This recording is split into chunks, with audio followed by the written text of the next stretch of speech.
What's the word? What's the word? What's the word?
Because a lot of shit that I can say about your kids, a lot of shit I can say about your son, I keep that shit to myself because I fuck with him.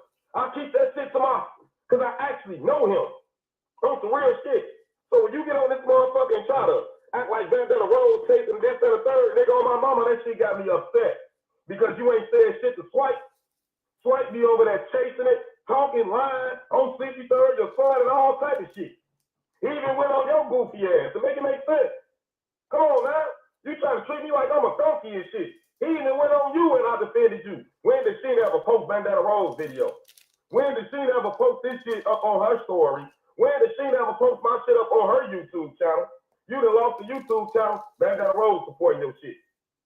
All these other motherfuckers you dick suck, they got bigger and more subscribers than me and got bigger channels than me. They don't even fucking help you or support you like the fuck I support you. Make this shit make sense, Sheena. Your son wasn't no motherfucking angel. Duck died in these motherfucking streets just like everybody else died in these motherfucking streets when you're gang banging and dissing the motherfucking dead. Your son was the first motherfucker to come out and say, hey, yeah, our side was the first people to talk about dead and disrespect the dead. So at the end of the day, what the fuck you think gonna happen? When you run around this bitch, I understand you lost your son. Michael Thompson, what's that? But I didn't hear that same energy with Brick. Brick was a rapper. Brick was the first to do it.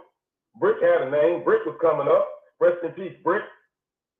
Cannon Boys was supporting him, all type of shit, boy. I remember motherfucking goddamn it, what's the name? Drake from Chirac shooting all his shit. Cause Brick had it. But ain't nobody going crazy for Brick by because Brick didn't get a deal. Why? Because Brick didn't have the paper on the bread on the table. Make it make sense. Whole time though. Make it make sense.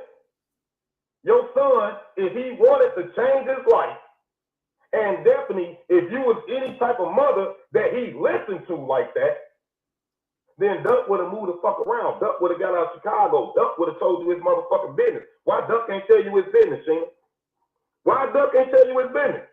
We on this motherfucker all on the outside looking in, and you going on this bitch talking about Manny this and Manny that. Fucking Manny's fault. It's your fucking son's fault, because your son's the one allowing business, not you. Reality check. Reality check. Smash that like button. I got 48 people in the building. I need everybody to get this lights up so this motherfucking message can get out. They got me fucked up. Let me give a motherfucking reality check. Because I'm 44 years old. And Sheena, you older than me. On my kids. On my kids.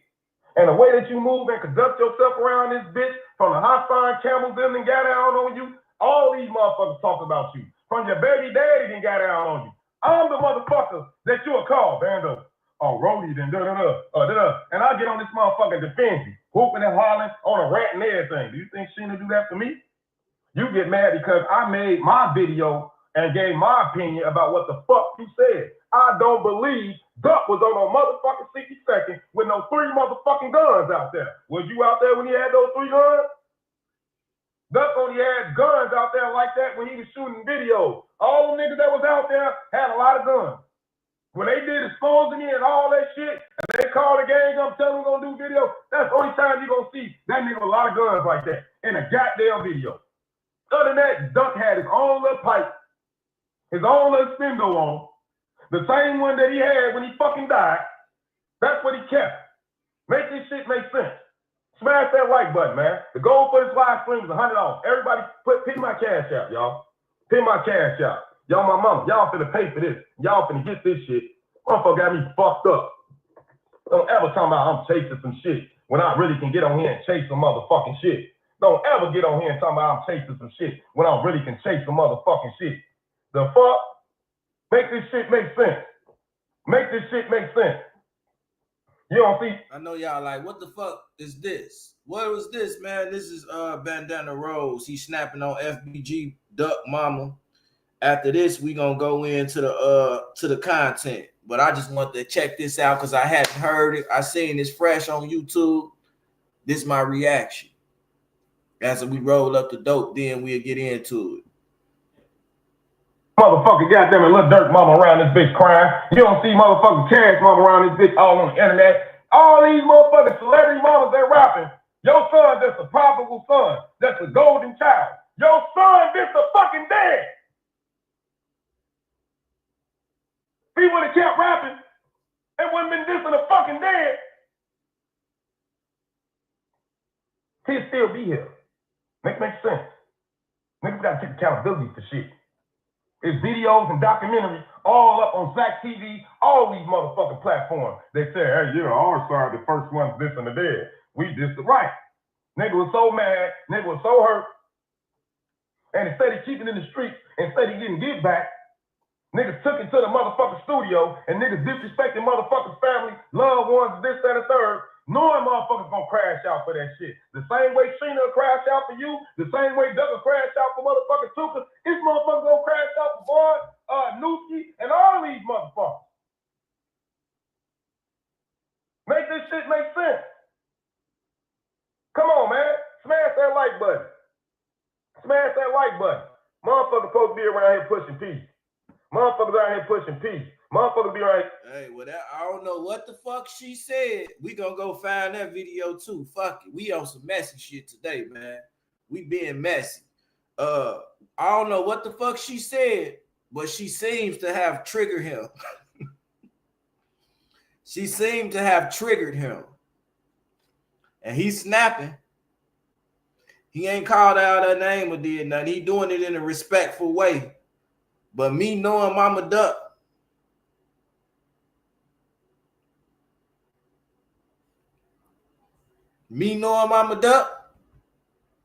she gonna say something back. Be right chasing clout. And if you want to talk about anybody chasing you the only motherfucker be chasing clout around this bitch. Sucking J Mane dick after J Mane to disrespect your motherfucking son. J Mane to disrespect your son. I'm bigger than Duck. You are. Come on, man. It's a lot of motherfuckers disrespected your son. I remember when Butter got on this motherfucker and disrespected your ass. You ain't said shit to him. And then you said something and you still fuck with him. Just like Lil J. You know Lil J gay. And you know Duck ain't fuck with Lil J. But you still fuck with Lil J. You still talk to Lil J gay ass. And the only reason you talk to Lil J and the only reason you fuck with Lil J, why? Because Lil J has something on you. On my mom. See, when a motherfucker has something on you, a motherfucker gonna sit up there and try to, justify, try to, wiggle this shit out on different type of way. But the whole time, people can read through the lines. Whole time, people got common sense. Whole time, people ain't slow. Make it make sense. Your son went out there with no 3 motherfucking pipes, and your son wasn't no super motherfucking goon on no motherfucking 62nd. On my mama. 63rd, nigga protected Duck. 63rd wasn't gonna backdoor no motherfucking Duck. Yeah, Duck was big, Duck can fight, but when nobody scared of no motherfucking Duck, they would have fucked Duck up out there. Make it make sense, nigga. If they wanted to get down on Duck, extort Duck, or anything, they would have fucked Duck up from out there. Duck ain't from 63rd, Duck from the low end. So when he came his ass over there, motherfucking 63rd, they accepted him like one of theirs. Fuck is you talking about? They could have sorted him a long time ago. Duck been had a name. Duck been had clout. But this is the biggest he ever got when he got that motherfucking situation and got that deal. And he ain't trust you and fuck with you enough, so he went to Manny. That's fucked up. Yeah, I love my OG. But if I can't trust my OG with my business, hell no, I ain't going. I'll tell you everything was going on my business. My kids, everything. But when it comes to my personal business, my money, something I know you don't know about, whole time though, whoop, you ain't gonna know about it. You ain't gonna know about it. Smash that like button, man. Smash that like button, man. Shout out to everybody in the building. Yo! Trenches Talk TV, #1 podcast for the trenches. I'm your host, Bandana Rose. We live on 2 channels. It don't matter what channel you on. We live on 3 YouTube channels. 1 Facebook or Twitter. It don't matter what you on, man. Just be there. You hear me? Hit the like button, share the video, subscribe to the page if you ain't subscribed to the page. It's Messy Tuesday. On the table, we got Trenches Talk TV versus FBG Mama Duck. Trenches Talk TV versus Mama Duck. Let me give y'all the backdrop. These two used to be cool. They used to be cool, used to support each other and all that shit. Somewhere down the line, somebody fucked up the church's money. Somewhere down the line, the church's money got fucked up. So this is why we have him right here, right now, going crazy. Going crazy. So shall we begin? Carry on. The tribal chief of this motherfucking YouTube shit. Don't let these motherfuckers get it tangled and twisted. You hear me? I need everybody to acknowledge me. East side, west side, Wild Honey, north side, low end, Jersey, St. Louis, California, Memphis, Washington, D.C., North Carolina, South Carolina, Cleveland, Detroit. Acknowledge me. Let's get these lights up, man. The live stream goal for this live stream is $100. Somebody put that live stream down here. Where one of my mods at? Drop my cash out for me. Go $100 cash out, Jap City, USA. Let me find my chapoopy so I can calm down a little bit. Let me find my chapoopy stick so I can calm down a little bit and break this shit down for y'all all the motherfucking way. Because the whole time though, this is a reality check for my sister Sheena. This is a reality check, okay? For sure, for sure. Man, why this motherfucker won't stay? Why that shit? One thing and two things, so I don't gotta chase clout, Sheena. That's decent right there. I am the clout, Sheena. Whole time I did what your son couldn't do in umpteen motherfucking years. And there's no disrespect to Duck. There's no disrespect, don't even no disrespect to you. But shout out to everybody in the building, man. Y'all know I got Zugate across my eye. Y'all know we went live earlier while I was at work. We did 10K. 10K on that live earlier, man. I appreciate everybody tuning in, rocking and rolling with me, man. Hit the like button, share the video, subscribe to the page if you ain't. FBG Mama Duck versus Trenches Talk TV. Zoo Gang. I got my situation a year after Chief Keef and them got signed. Okay? I got my situation a year after, goddamn it, 600 Breezy and all them was doing their thing. I was a part of the drill. I seen you up there, Mike. I know who got lit. I know who was Thompson. I seen you. Whole time though. And I was one of them chosen ones. The fuck? Make this shit make sense. Make this shit make sense. Now I do understand that you heard about your son. Now I do understand that you feel some type of way that motherfuckers gunned your son down the way they gunned her down, bro. But how would you feel if a motherfucker, your son done went and gunned down a motherfucker? How would you feel if the shoes on the other foot? See, at the end of the day, as a mother and as an adult, you shouldn't want nobody to go through this shit. What if Durk mom, a Cash mom, or a Butter mom, or somebody that's around you feel some type of way in which to start getting on this bitch saying what the fuck, how they feel? Saying how the fuck they feel. Like real life shit. When motherfuckers on this bitch talking about sending you to sit down, this, that, and the third, ooh, attacking you. I was the only motherfucker on this bitch defending you, Dan, and me and AK-47. She a grieving woman. She have a right to feel how she feel. Real life shit. Real life shit. And the crazy part about it, I've been supporting you, rocking with you And it's like you ain't showed me no motherfucking love. I make videos, motherfuckers don't share my videos. I make videos, motherfuckers don't comment on my videos. But as soon as a motherfucker see something that's with their name in it and find something they don't like or understand that shit, oh, he chasing, he clout chasing. I hope you reach those $80 goals. On my mama, I need to reach my goal for the day because she didn't think a motherfucker don't reach their goal. She told me, I hope you reach those $80 goals. My goal was 100. I was just picking up some live stream from earlier that day. Everybody donate to this channel. Let's show her how it feels for a motherfucker to really get acknowledged. Because at the end of the day, remember when you was on your channel setting goals, Sheena? You setting live stream goals. You got that from me and AK. Remember you was on this bitch begging for money? The same way everybody else was begging for money. Just because you duck money don't make you better than nobody. Just because your son FDG duck don't make you better than nobody. It don't make your son better than nobody special than no motherfucking body. When your son go out here and diss the dead, all the time, what the fuck you think gonna happen to him, Sheen? What you think gonna happen to him, Sheen? I don't give a fuck how tough he think he is, how gangster you think he is. When you out here disrespecting motherfucking loved ones and talking about them in songs the way that you doing, regardless of what the fuck happened. Because they talking about some, yeah, he disrespected their cousins, so motherfuckers disrespected them. No, he didn't. That ain't what happened. I was a part of the drill scene. Ducking them started that disrespecting the dead shit. When a motherfucker say Tuckerville, nigga, fuck them, that was Lil Durk. Ain't nobody say go disrespect Newski. Ain't nobody, nigga, the nigga said fuck Tuckerville, that's fuck all y'all, fuck y'all whole. And I don't even fuck with Durk. But at the end of the day, that's what Durk said. Brick Squad, nigga, fuck him. Tuckerville, nigga, fuck him. He said fuck y'all hood. He ain't say nothing about your dead homies and none of that shit. So the shit that Duck started and the shit that 63rd started was the shit that got their ass killed. How about that?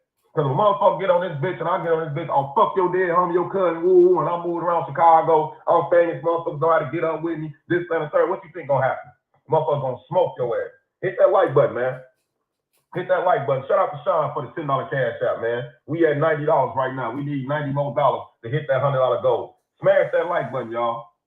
Smash that like button, y'all, please. We got 80 people in the building. I need 38. We got 38 likes. So we need everybody to hit that like button so these notifications will get out. I'm gonna break this shit down because Sheena need a reality check. Sheena need a reality check.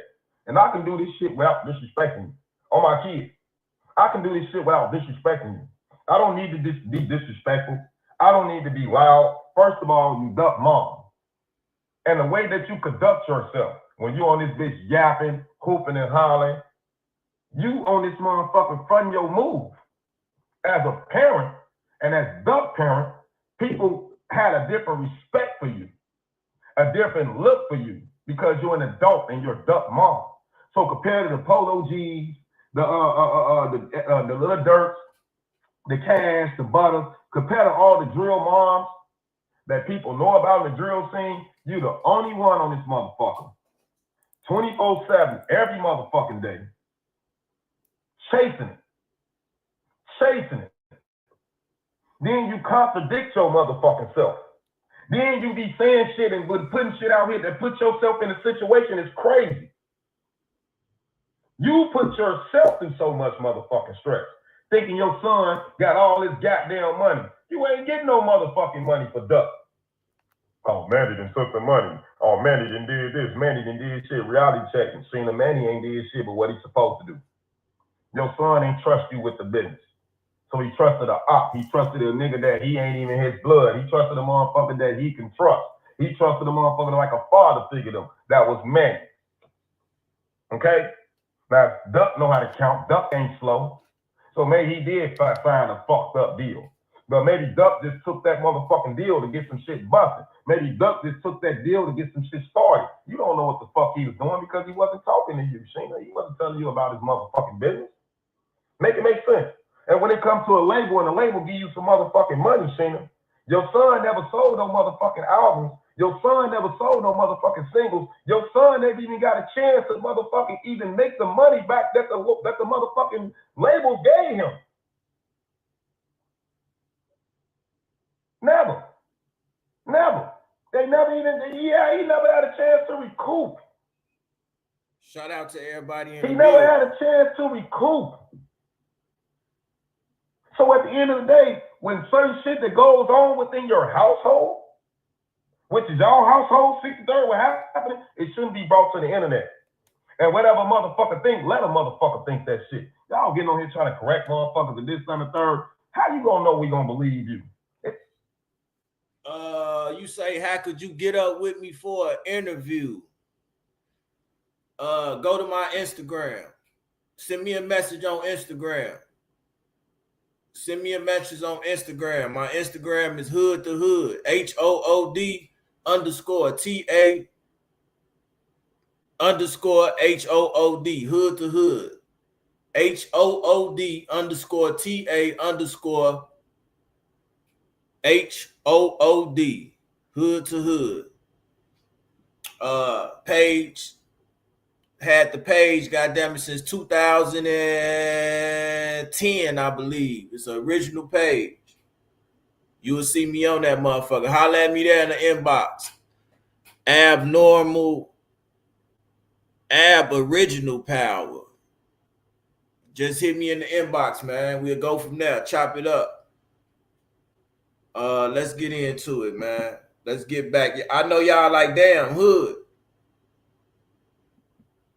What you listening to, man? This Bandana Rose, man. Bandana Rose and Mama Duck exchanging words on the internet. As us all being from Chicago and doing all this beefing with each other on the internet, when a motherfucker could hit a motherfucker line and simply have everything discussed. And simply have everything discussed, and you won't have to deal with this. Man. Yeah, but this what's going on, y'all. This why I don't be trying to get close to motherfuckers and rock with niggas and do that shit on this shit, because 1 minute y'all will be cool, then the next minute y'all beefing with each other on the internet. And when I was beefing with a motherfucker on the internet, niggas wasn't saying no. CEE-HOOD, get off that shit. Or what, they was watching that shit, feeding into that shit. If you don't want me to talk about it, don't put the shit on the internet. And that's with everything, goddammit. Facebook, whatever the fuck you do. If you put some shit on Facebook, and I think I could make some money off that shit, I'm going to monetize off that shit. Everybody in the motherfucking world going to know that your motherfucking microwave plate is dirty. If Keisha put on Facebook, if that bitch Keisha say on Facebook that your microwave plate dirty, if she say you got doo-doo in your drawers, and I feel like I can make money off that shit, I'm going to monetize that shit. I'm telling y'all. If you on my Facebook and you on that bitch going crazy, and I think I can monetize off this shit, I'm going to monetize this shit, man. I be seeing too many motherfuckers doing crazy shit. I seen the bitch, goddammit, have an accident, hop out the car. Her car, goddammit, get the catching on fire. The bitch walking up the street, drinking, dancing. You recording this shit. So why the fuck I can't record this shit? It is what it is, man. I'm gonna start talking about this shit and making videos. I'm gonna make a motherfucker famous. I'm telling you. You're gonna have motherfuckers in Africa knowing who you is. Fucking with me. It's up to us if we gonna believe you. The fuck? Make it make sense.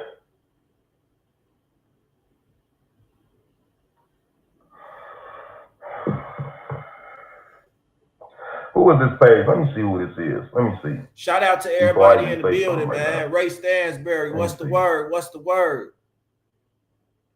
Oh, that's a fake page. Hey, clip that fake ass little Mikey out of there. Clip his ass. Get your big boot wearing ass up out here. You want to be a fake ass little Mikey? Get your ass up out of here. Clip his ass. Get his ass the fuck up out of here. You forgot Cash Mom gone. Yeah, I know Cash Mom gone. I know Cash Mom gone. Rest in peace, Cash Mom. I know that. But that's not what I'm saying. What I'm saying is none of the drill mothers, we never seen none of them, never heard none of them, never stepped out and said shit. And at the end of the day, even if Cash Mom was alive, she definitely wouldn't have been on the internet like Mama Duck. And this is the reason why Duck ain't want his mama on the internet. Because Duck know how his mama is. Duck know how his mama is. She gonna get on this motherfucker and goddamn and conduct herself like a little ass kid. That's the thing. Sheena, you older than me. You older than me. You older than half of these motherfuckers on here. And we respect you and love you because you someone's mother and we have a mother. But the whole time, the way you conduct yourself is like a little ass kid. Like a little ass kid. You was not 20. You was not 17, 18. You out here beefing with Kayla B. Like what's helping Duck? And what riding for Duck got to do with Kayla B? If you're gonna take care of the business for Duck, then take care of the business for Duck. First wives on here arguing with people and japping on people and going crazy on motherfuckers because they said fuck Duck or mention them in the song. That shit crazy. That shit OC. Knowing they don't even know your son, knowing they ain't said this shit. Oh, he wouldn't say this shit if he was alive. Yes, the fuck they would. These niggas out here dissing each other, man. Yes, the fuck they would. So don't try to act like a motherfucker wouldn't said fuck Duck and none of that shit if he wasn't here. If he was here. Because a motherfucker would have said that shit. Make it make sense. We from Chicago, Jack. When motherfuckers don't give a fuck about nothing. Make this shit make sense, man. Smash that like button. Donate to the channel, man. I can't believe her talking about I was chasing it. I'm chasing. I never chased this shit. If I got on this bitch and clout chase, I have more views than I have. If I have more motherfucking guys, if I was on this bitch chasing it, I have more views, more subscribers, more money, all type of shit. Because one, I'm funny than the motherfucker. Two, I can make some shit goddamn it unbelievable, sound believable. Three, I can get on this bitch and just go, oh, see. Have everybody on this bitch going crazy and laughing and all type of shit. And see, I'm the only motherfucker that roll with you, Cena. That's why I'm hurt right now. I'm a little butt hurt. You know I'm a little butt hurt. Because the whole time, I'm the only motherfucker that ride with you besides AK-47. And at the end of the day, AK-47 don't go hard. No diss to bro, because I fuck with Lil Bro. But Lil Bro know I've been going hard for Cena. Cena never post my shit. Can't even get an interview. You know? Don't show me no love on IG. Yeah, I got a little drop and shit. But I had to take that drop. I screen recorded when I was on a live stream talking to her. You know? Shit like that. But it just fucked up how people just try to use people and get out on motherfuckers that's on the same level as them and try to make it like them, bro. But here you got motherfuckers like J Mane, somebody bigger than your son. Here you got Yellow out here. You got all these motherfuckers doing all this dumb, goofy ass shit, but I don't hear you saying nothing about them. Now I don't hear you saying nothing about them. I don't hear you japping, I don't hear you going in on them. Kissing these niggas' ass because they got some clout. Kissing these niggas' ass because they got some clout. That's all what the fuck she doing, y'all. Kissing ass because these niggas got clout. Ain't one time say, go follow Bandana Rose, thanks, bro. None of that goofy ass shit, bro. So how the fuck you gonna get on here and talk about I'm chasing it, bro? Ain't nobody chasing shit.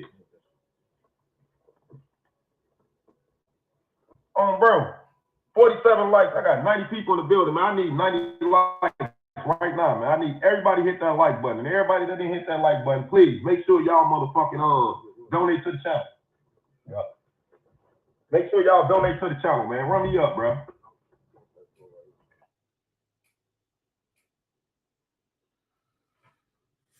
Mr. CJ's talk. What's the word? What's the word? What's that word, Joe? What's the word, man? We in this motherfucker. Hit that like button, man.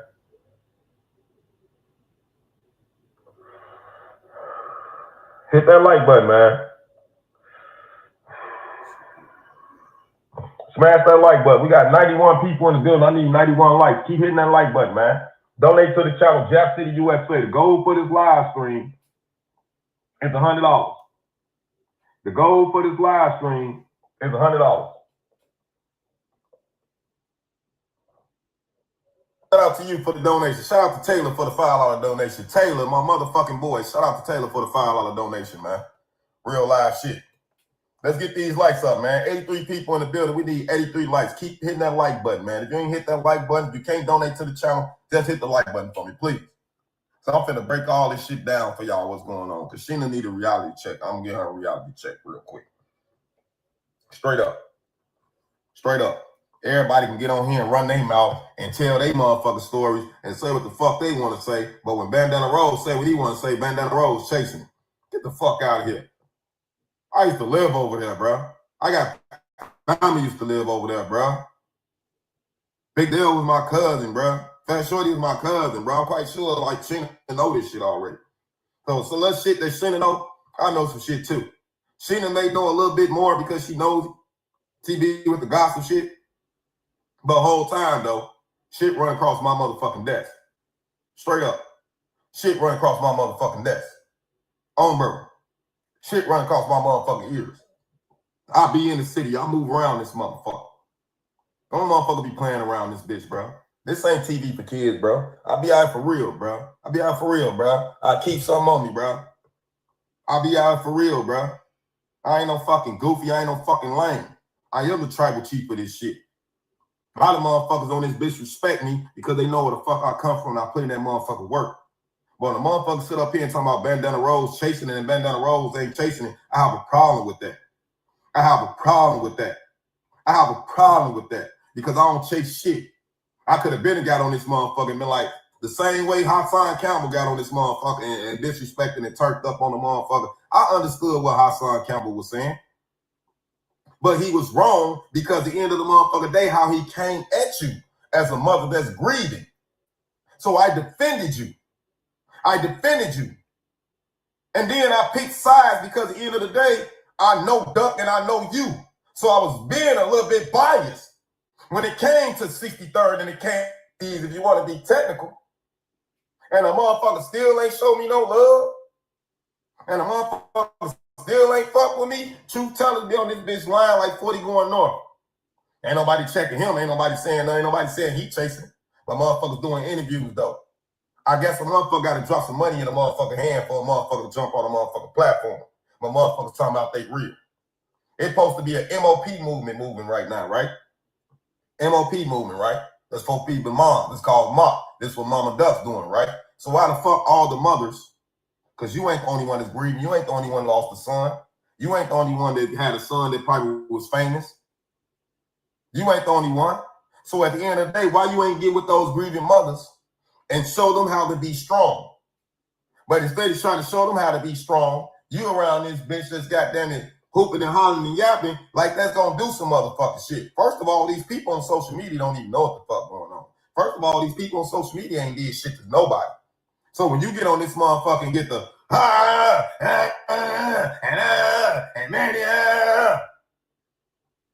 how you conducting yourself like that and you a grown-ass woman? Overgrown ass woman at that, somebody's grandmother. So I'm giving you a pull-up. I'm not disrespecting you. I'm giving you a pull-up because at the end of the motherfucking day, you doing that, we ain't listening to what the fuck you saying. We busy up here like, what the fuck she yelling about? I had to understand this shit myself when I used to get on this bitch japping, hooping and hollering and yelling. And motherfuckers just sitting on here like, what the fuck are you hooping and hollering and yelling about? Until they sat back and listened like, damn, okay, this is what he talking about. But it's a better way you can say that shit. It's a better way you can present that shit, Sheen. Like real live shit. Real live shit. You on this bitch happy that all this shit going on with Lil Durk and happening with this and the third. What if it came out the Durk ain't even had nothing to do with your son now? That'd be a mind blower. You feel me? That'd be a mind blower. You feel me? Like it's a lot of shit that been happening that I ain't even say I didn't want to talk about because at the end of the day, you know, I try to mind my own business. And the whole time I be picking sides because I know you. But come on, man, that story with Duck. Goddamn it, that story with Duck motherfucker having 3 guns, that shit took me out. That shit took me out. I ain't gonna lie to you. And then the story with Jaro City supposed to been killing Brick, that's crazy. Jaro City killed Brick. Now, why Jaro City gotta have a bad name? Why Jaro City got to have a bad name now? All these goddamn years, months, and days, now all of a sudden, Jaro City killed Brick. For real. The same motherfuckers that motherfuckers hang around every day ain't Butter from Jaro. Ain't some of Duck best friends and close friends from Jaro. Didn't he say EBT, STL, Jaro City, all that shit the same game? So you mean to tell me your son, for years, been rapping Jaro, EBT, STL, all this shit, who's from the low end, gonna rap these niggas and knowing that they killed this brother?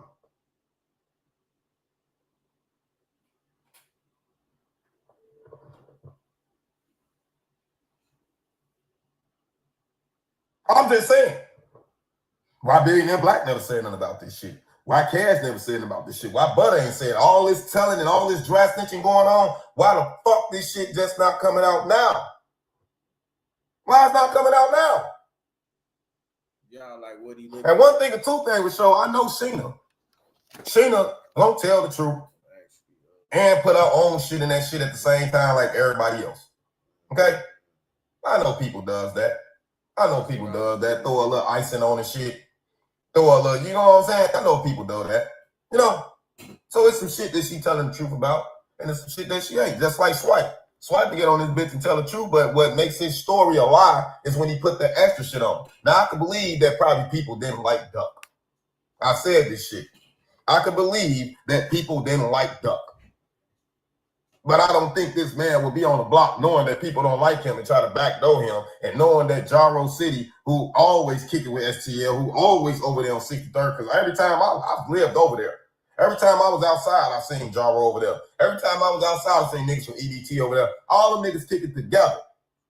And the block, motherfucking Everhart and Vernon, was the main blocks that motherfuckers would be on 24/7 with your motherfucking son.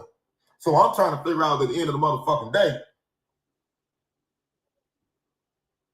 if they got out on Brick, why the fuck would he be still over there? Straight up. I'm just trying to figure this out. She right. Niggas was STL, now they Jaro. Get the fuck out of here. She wrong. Everybody ain't over there, goddamn it, Jaro. All that shit is a mixed game. Do you understand what the fuck? I lived over there. I'm a vice lord, my nigga. A retired vice lord. And I lived over there. And the only reason I lived over there because I had GD homies over there, BD homies over there, and I had family over there. Them niggas all type of gangs over there. Them niggas STL, them niggas EBT, them niggas Jaro, them niggas Poppy gang, them niggas all type of shit over there, boy. Tuka gang. Them niggas all type of shit over there. But at the end of the day, all that shit the same shit. All that shit the same shit, what y'all don't know. All that shit the same shit. Donate to the channel. We got 100.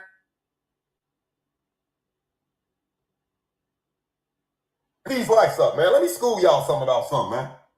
Let me school something, man. Y'all talk to a real member, man. Let me school y'all about something, man. Acknowledge me. Let's get these likes up, man. Oh, man. Y'all real street nigga, bro. Y'all goofy ass the fuck up out of here, man. I'm telling y'all, I'll run these streets, nigga.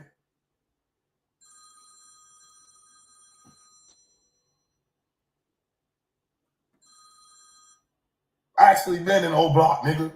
Sold dope in that bitch, shot that motherfucker through that motherfucker, all that shit, nigga. I did it all, my nigga. 60, how the fuck you think I was posted on 62nd?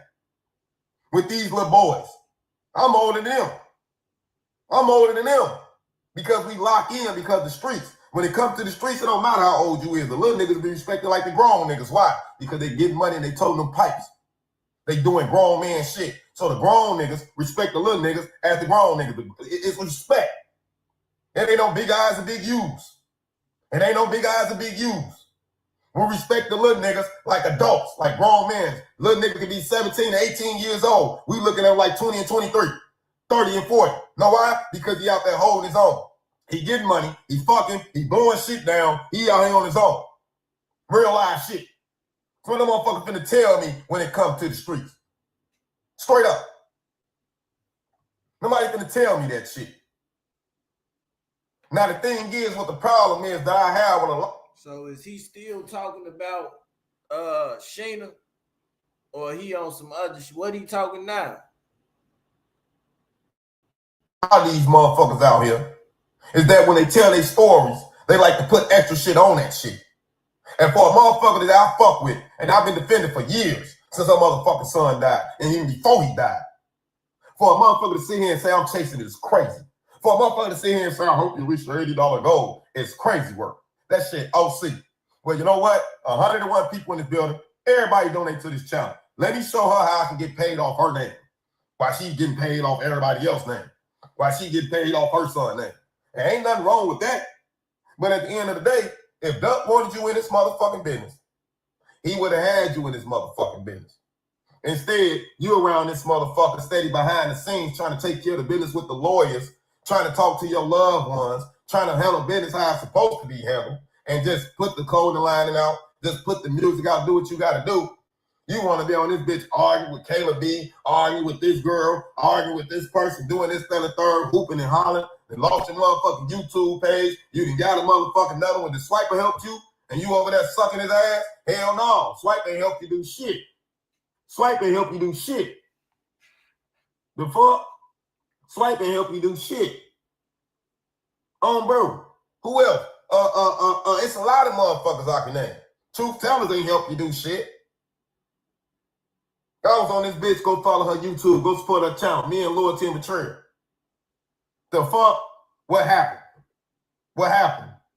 We stopped doing that shit. Why? Because motherfuckers are like they can't show no motherfucker no love. Motherfuckers are like they can't acknowledge a motherfucker, bro. But I bet you if Bandana Rose had that clout, bet you if Bandana Rose had that money on that motherfuckers be chasing and motherfuckers be looking for. Oh yeah. Oh, Bandana Rose, my nigga. Oh, Bandana Rose. Make this shit make sense. Come on, man. Smash that like button. Smash that like button. We got 63 likes. We got 100 people in the building. Everybody should be donating to the channel. The goal for this live stream is simply $100. So if everybody donate $1 to where the fuck y'all want to contribute to the cash app, we'll hit that goal for this live stream, bro. And y'all know I don't even go live. Y'all know I don't even go live like that, bro. But when I go live, it got to be a reason that I'm going live. Real live shit. Real live shit. Where the fucking maturity at? Motherfuckers ain't got no maturity. Bro.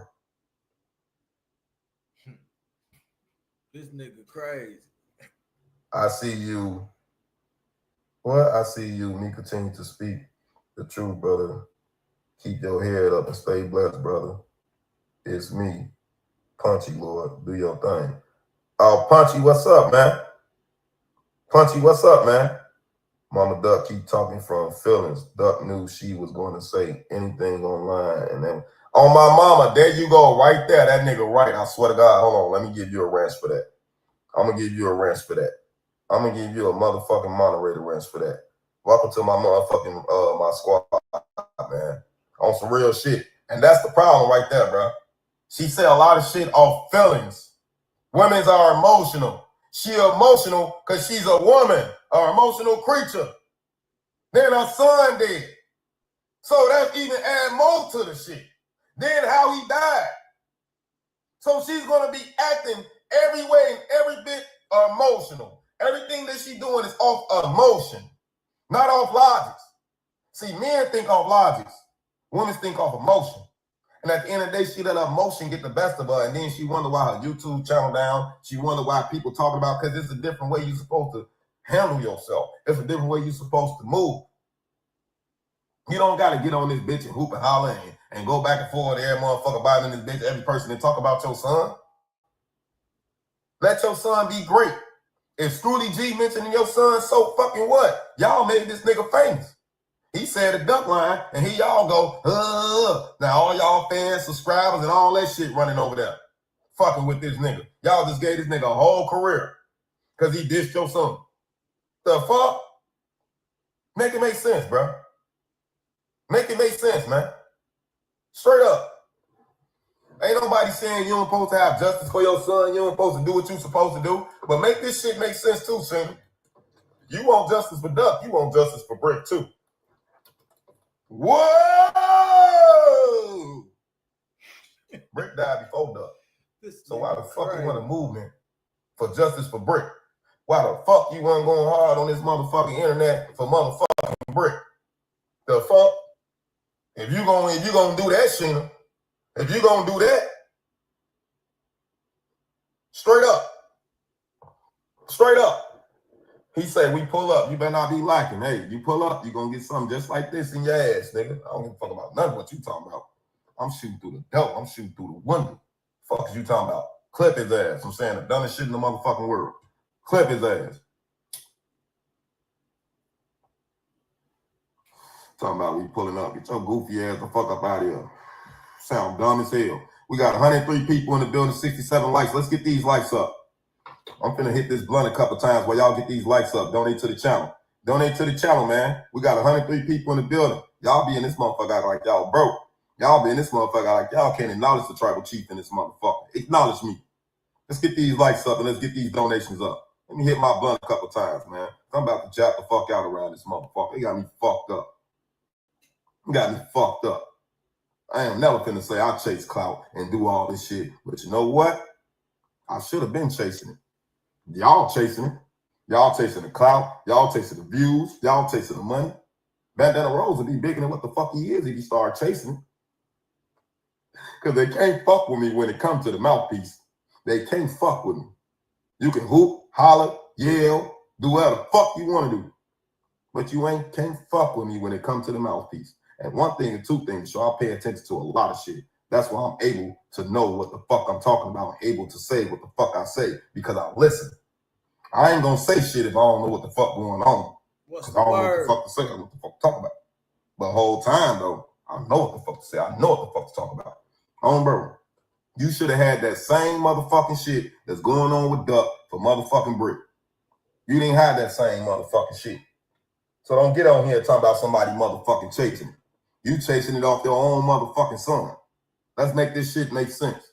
You mad at Manny because Manny, goddamn, was dealing with your son and handling his business. At the end of the day, Manny did what the fuck he's supposed to do.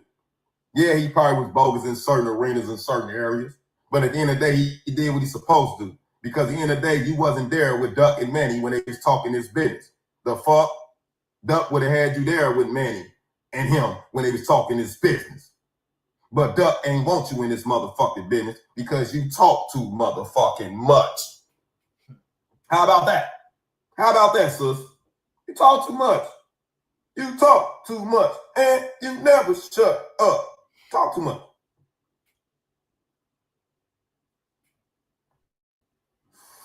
You talk too much. That's it, that's all. Bro.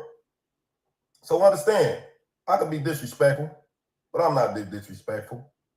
I'm not disrespectful. Get that fake ass yellow tubby the fuck up out of here. It's called a pull up. And it's called your little brother talking to the big sister. And sometimes uncomfortable conversations got to be had, and some things need to be told and need to be said. But at the end of the motherfucking day, yes, you talk too much. So that's why he ain't want you in this motherfucking business. Period.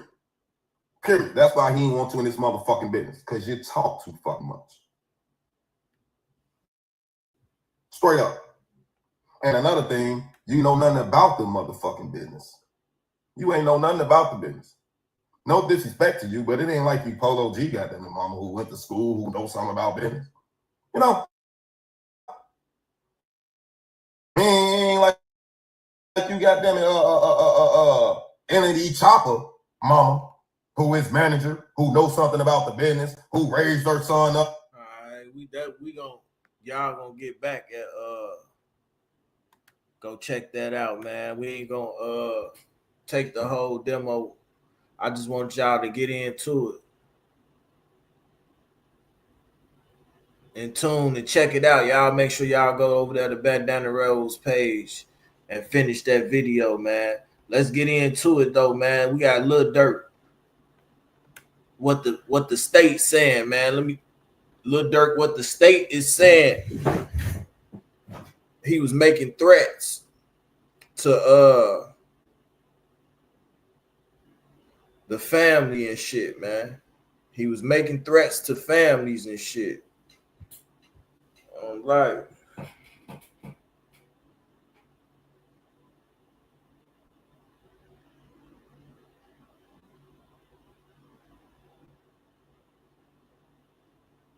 he admitted to the murder.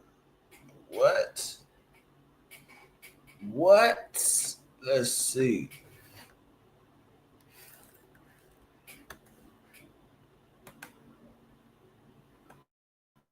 Hold on.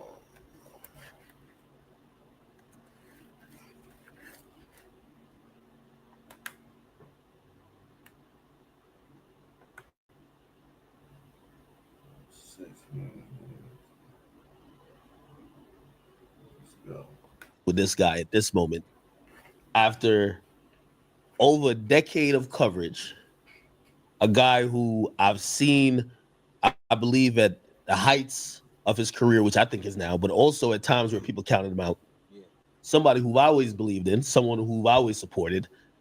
And, you know, remember having a conversation with him not too long ago. He said, "Yo, listen, top sports bettors are using so to we gonna get I used to think I was cursed. Clearly, we was talking about an interview. So A lot of people, while I'm everybody in was the like, gym, "Nah, man, I think it's a sponge, man." working out, I get a freaking email that blew my mind. Almost stopped the workout. Let me give y'all a hint of what's about to come. They're alleging that Durk had somebody from OTF or somebody from OTF who's defending Durk is threatening a witness family member. That's number one. Number two, they really don't want to let them lyrics go. And they got a secret song from Lil Durk, but it won't be put in there. But the lyrics are insane. And I think the big three. Drew Feeling is still pressing to get this thing dismissed. And they like, nah, and we don't want you to get the jury's transcripts as far as the grand jury.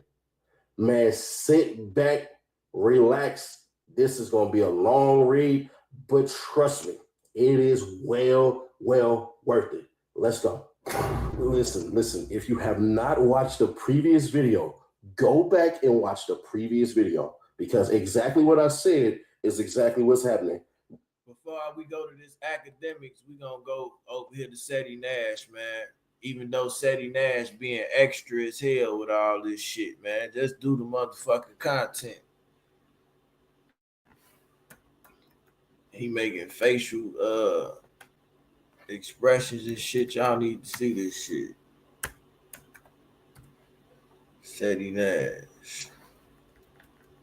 Why the fuck is spelled like that?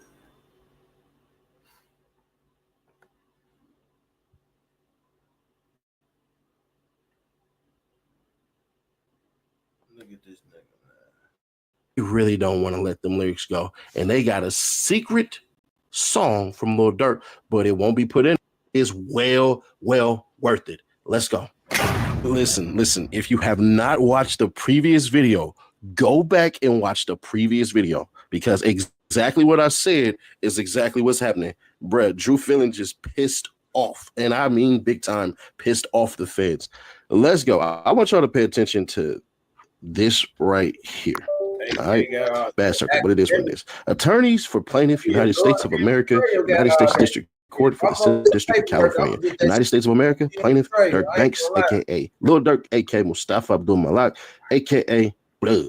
And it says right here, government's opposition to defendant Banks' motion to dismiss indictment. And I have a crazy theory about why they just did this, and I ain't gonna hold you. If this is true, there's only two things that's going to happen. Either Durk is one defendant's namely stalking resulting in death in violation of 18 U.S.C.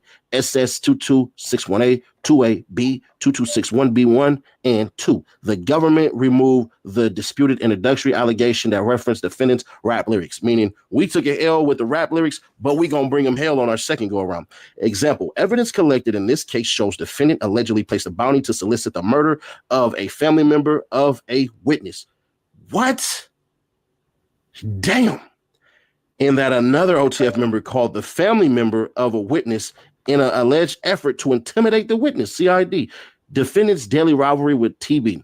As alleged in SS1 in November 2020, DB, Devon Bennett, aka King Von, a high-ranking OTF member and close friend of the defendant, was murdered following a physical altercation with TB at a nightclub in Atlanta, Georgia. SS1 an introductory allegation. 3. After the murder, defendant made clear in coded language. Y'all pay attention to that part because that's the fight right there. Part of it. That's one of the biggest things, though, that he would pay a bounty to anyone who took part in killing TB for his role in DB's murder. On August 18, 2022, defendant and his co-conspirators learned that TB was in Los Angeles. ID at count 1, overt act 2. In response, defendant allegedly orchestrated and financed his co-conspirators' travel to Los Angeles to kill TB. ID at overt acts 3 through 7. Indeed, around the time that. So basically, for y'all, if y'all ain't catching on what he's saying, man, he's saying that Lil Durk allegedly offered money for a bounty for the killing of TB, which is Quando Rondo. He offered money for that because King Von was killed, which is DB, Davon Bennett. You feel me?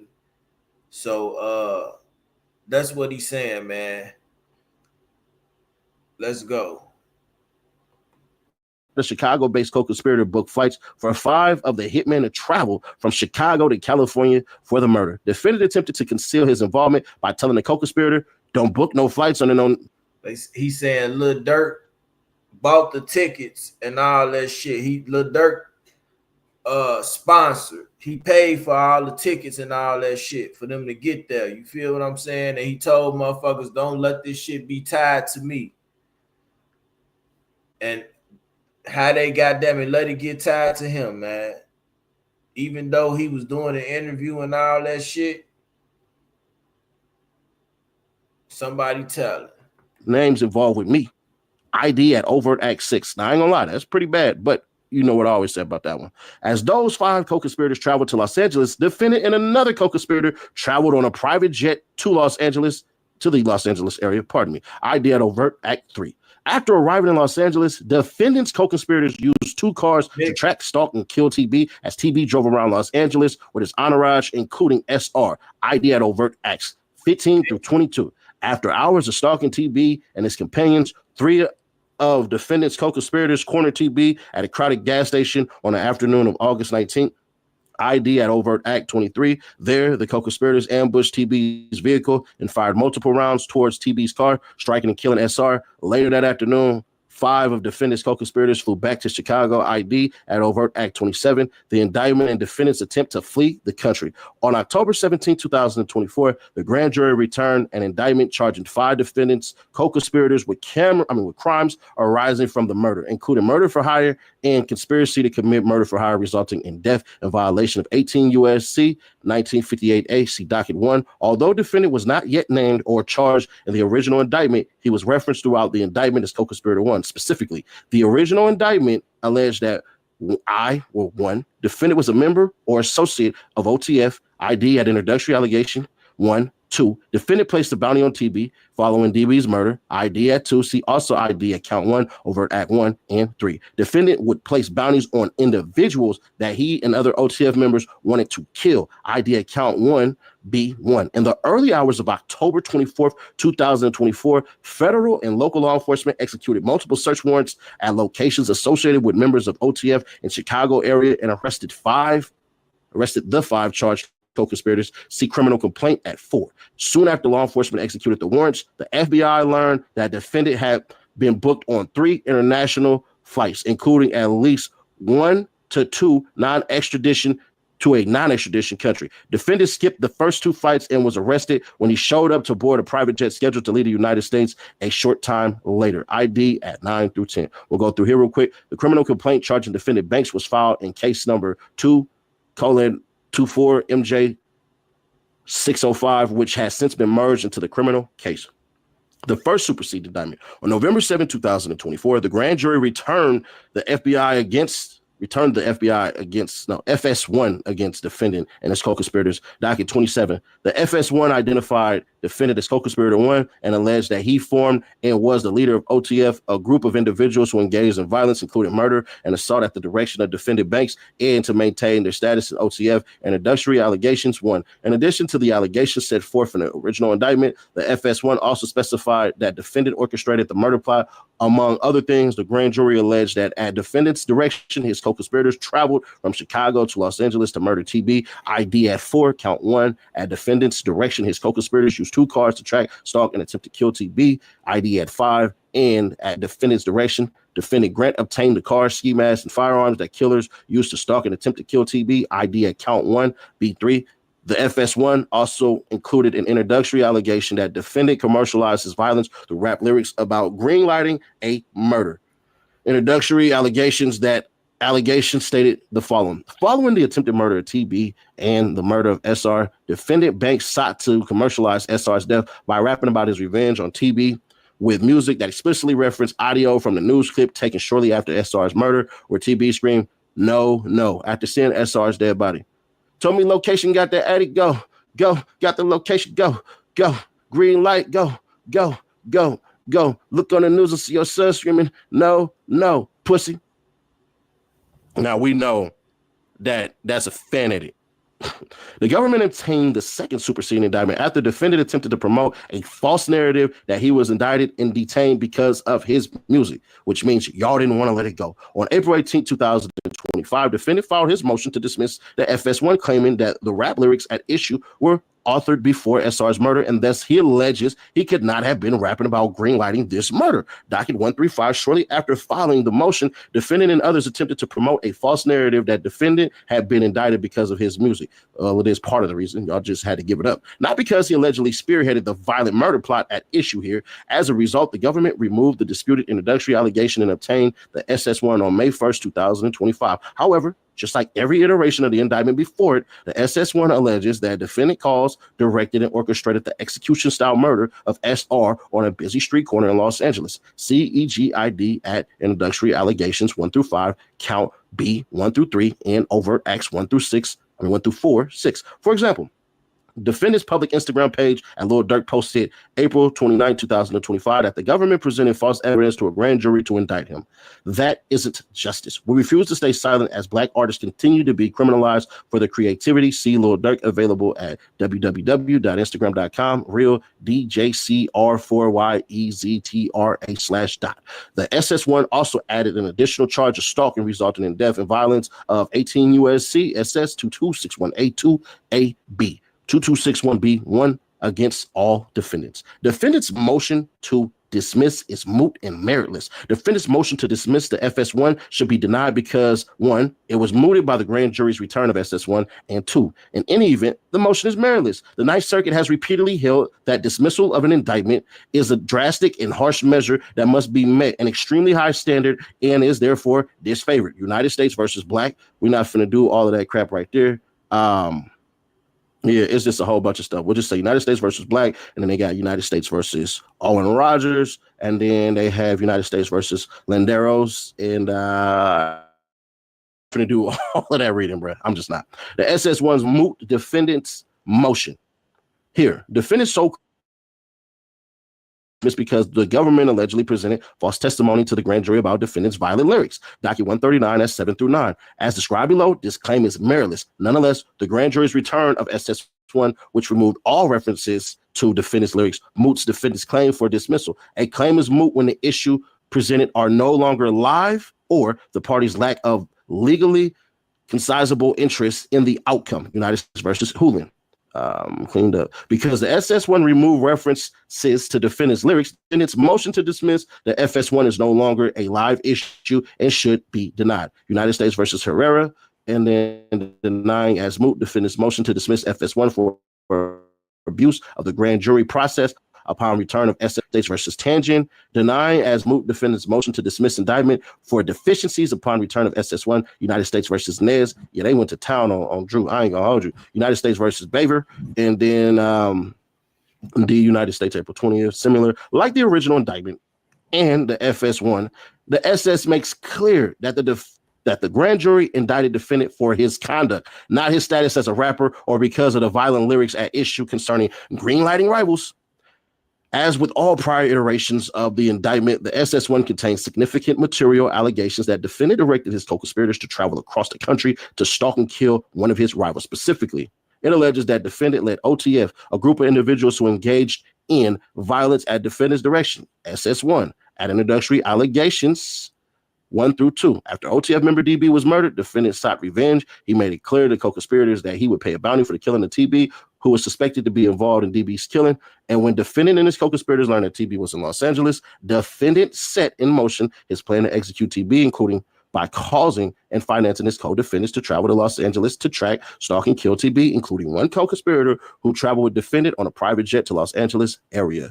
Count 1B 1 through 3, overt acts 1 through 4, 6. These allegations make clear that defendant used his power, his wealth, and his control over OTF to exact daily revenge on his rival. Accordingly, the grand jury's return of SS1 containing all of these material allegations and none of the defendant's lyrics moots his motion to dismiss the FS1. Defendant fails to show any misconduct or prejudice. That's number 2.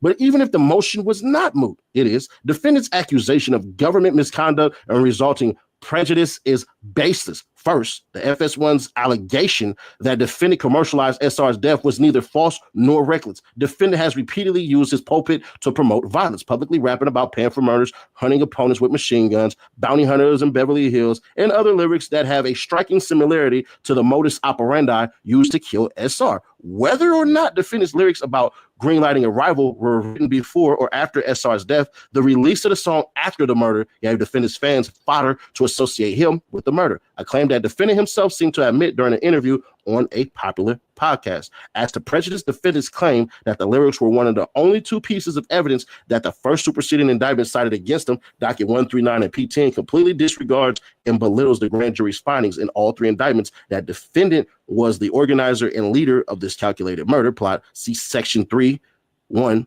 The FS1's single reference to defendant's lyrics in an introductory allegation caused no prejudice considering 1, the numerous material allegations that defendant directed this revenge killing, and 2, the grand jury's confirmation when it returned the SS1 that defendant was charged for his murderous conduct, not his lyrics. The court should deny motion to dismiss. We'll go back to right here where it says, for example, defendant was featured on another artist song in which he raps, "I don't want no niggas you catch. I want the one I paid for. Trolling ass, we shot your homie. Gucci Mane, rumors, Lil Durk, available at whatever the hell." Then he says right here, popping traffic. We in Cali ride through Beverly Hills with choppers, dying to see the oppas.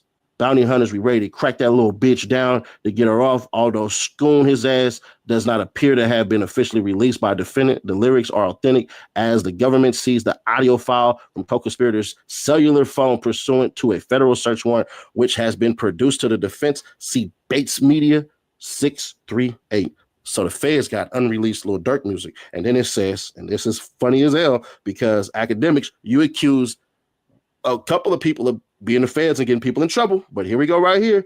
In May 2023, the defendant appeared on a well-known podcast where he tactically admitted his involvement in the killing of SR, specifically after being asked about his rivalry with TB. Response to the interview's question about whether defendant was triggered by the Slide for Vine comments or reference to sliding or exacting revenge for OTF member DB's death, defendant coyly responded, "For some reason, I just don't see the comments no more." Whew, and that's the reason y'all, for some odd reason, might be the water. We're here though. See Lil Durk's realest interview ever. Last interview on Off the Record with Academics, DJ Academics video available at www. I ain't finna do all that. Defendant's request for grand jury's transcripts is also moot in Maryland. I don't think so, but they're going to try to spin it the way they're going to spin it. I think the judge is going to let this one go. And the only reason I'm saying this now is because I know I'm going to forget it in my final in my reaction to this. Grand jury's secrecy exists for a reason. Indeed, the proper functioning of our grand jury system depends on it. United States versus Douglas Oil. This is specifically true in cases like this one where witnesses have been threatened and protecting their safety is paramount. The charged conduct at issue, defendant allegedly dispatching 6 hitmen to kill a rival located in another part of the country, also showcases the palpable danger to witnesses and those co-conspirators perceived as impediments to their freedom. As the Supreme Court has repeatedly held, if pre-indictment proceedings were made public, many prospective witnesses would be hesitant to come forward voluntarily, knowing that those against whom they testify would be aware of that testimony. Moreover, witnesses who appear before the grand jury would be less likely to testify fully and frankly, as they would be open to retribution as well as inducements. ID at 219, see also Costello versus United States, explaining the impact of granting requests to challenge evidence presented to a grand jury, noting the resulting delay would be great. And the result of such a rule would be that before trial on the merits, a defendant always insists to determine the competency and adequacy of the evidence before the grand jury. Rule 6E3 provides narrow exceptions, to this bedrock rule of secrecy, permitting disclosure of grand jury matters only in limited circumstances. When a defendant requests disclosure of grand jury matters, the court may attribute disclosure upon showing that a ground may exist to dismiss the indictment because of a matter that occurred before the grand jury. Fed or Crim P6E 3E2. Thus, defendant's right to access to grand jury materials turn on whether he meets the standard to dismiss an indictment based on conduct occurring before the grand jury. See United States versus Murray.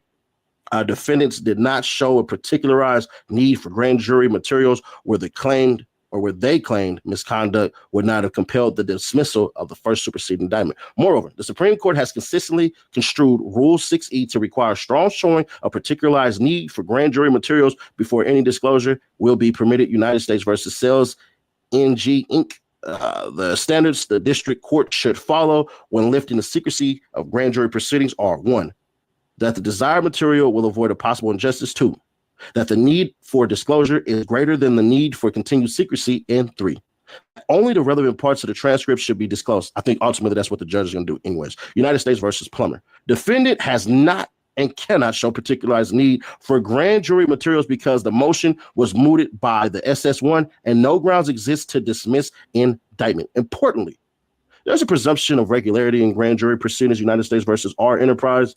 Even in the context of an allegation of government misconduct, the presumption of regularity, which attachments to grand jury proceedings, still abides. Hamling versus United States versus Buffington.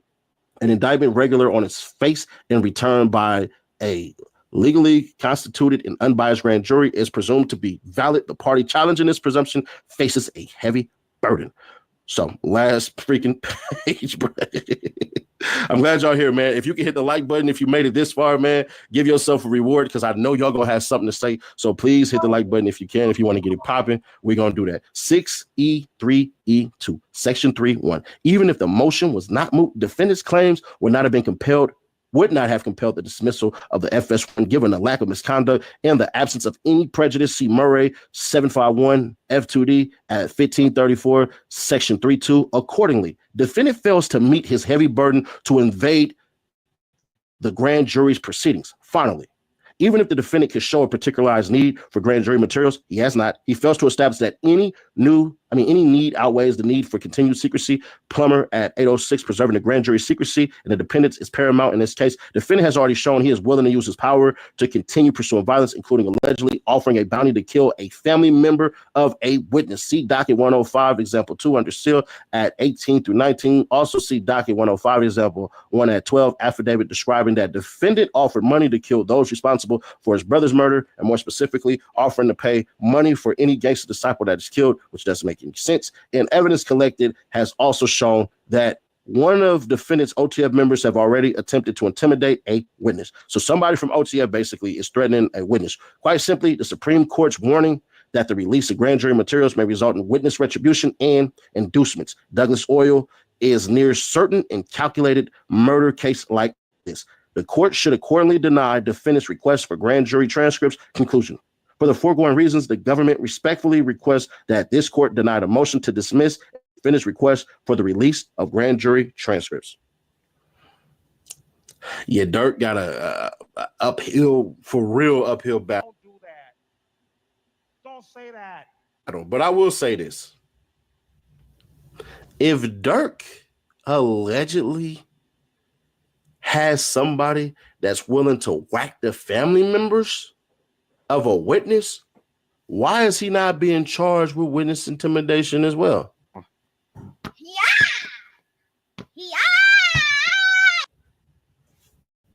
Just saying.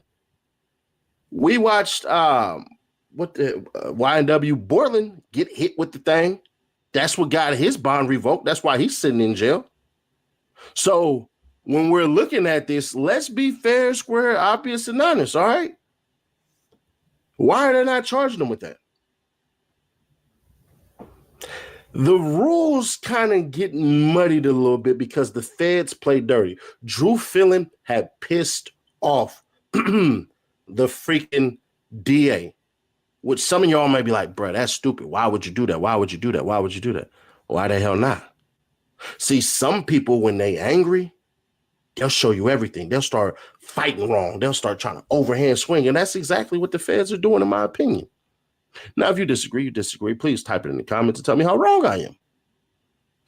But that whole entire witness intimidation stuff, we heard about it in the first indictment. We really didn't hear about it in the second one. And then the fact that the feds decided to say, we're going to bring up the lyrics and we're going to bring up the plane tickets after they decided to kind of leave that out in the second superseding indictment, which gets rid of both of those, lets me know that they trying to pile it on Lil Durk because they have to.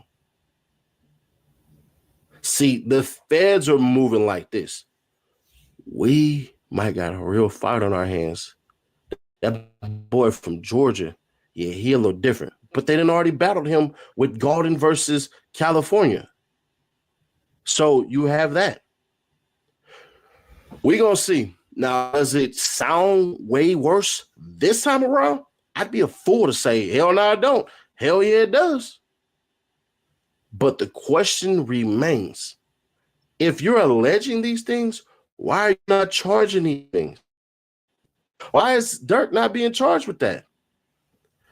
Because I believe the witness is making it up. I just do. I think the witness is not being real, not being truthful. It's just sitting up here trying to basically pile more on Durk because more than likely they don't like him. Do I have an idea of who it is? Yeah. Will I ever say it? Hell no. I ain't listen. As far as speculation of people and all this crap and everything like that, well, my history of going toes with the feds of Chicago, 1,000,000% I ain't going toes with the feds in California. That's why I never revealed two of the guys that I knew that was about to testify in the Diddy trial. Because I'm like, bruh, I may know, but I ain't putting that out. I don't want no static with y'all. So there's that. But let's be fair. If you think Durk is guilty, this helps you. It does. I'm not going to be stupid and naive. If you believe Lil Durk is guilty of all of this stuff, this looks good because what it does is it shows the extremes that Lil Durk is allegedly willing to go. For me, it's basically the Fed saying, we didn't want to give up the lyrics, but shoot, we had to. Because even in that description, they said, well, Lil Durk already rapping about this lifestyle and stuff, and this is basically how I get down. And it already happened. So whether it happened after or before he wrote the lyrics, then that's what it is. But he has to remember, aka the feds, Durk rapped the song months before it was put out. He had no idea when the song was going to come out. So there's that. Then here's where it gets a little odd job. You know what I'm saying? Because the feds ain't Ollie with this one. Y'all do know that Durk could have got up out of there after he left Chicago. The feds came like 2 or 3 days later after they already snatched his phone in Chicago. So the feds snatched his phone in Chicago. He don't bounce out. He don't do none of that crap. Just saying. If I was going to run with guilty conscience, I would hurry up and run. Y'all remember when Russell Simmons was alleged to have indulge in his own type of Diddy lifestyle, that mother effer is in Dubai still. And they ain't never coming back to the United States. So fuck all that.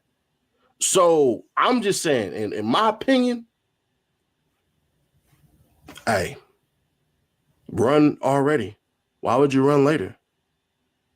Bassetti Nash, do you think Durk is getting a bond? No. No. But that's not Drew's game. Drew's game is they're still holding on to shit. They're still holding on to stuff. They're not trying to let them all in. They're basically trying to wait until the last minute to give Drew and his team the information. They practically said that. They practically said it. So if I'm the feds, yeah, I want to hold off on this. If I'm Drew, yeah, I want to go get that immediately, homie. It's just a matter of whose tactic is going to be more beneficial. And as it stands right now, the feds have the better tactic. No need to be mad. No need to be upset. It's just the truth. Sprinkle the truth where it needs to be at. But, bruh, it is what it is. The Diddy stuff will be dropping damn near immediately, 30 minutes damn near after the after the trial is, well, the day is done. So make sure if you want to help us out, cool. If you don't, then you don't. Make sure you hit that like button and tune right back in about 30 to 40 minutes after the Diddy trial is done. Should be done around like 3 o'clock. So we'll be getting that out to you as fast as possible. And later on down the line, we'll go ahead and drop some more stuff. If you want to keep up with everything, click right here. And then right here should be the best recommended video. I'll catch you on the next one.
Oh yeah, we were supposed to went to that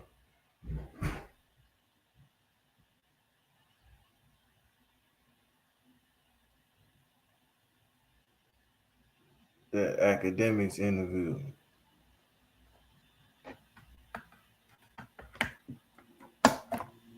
They talking about Doodie Low told the feds who robbed and shot him.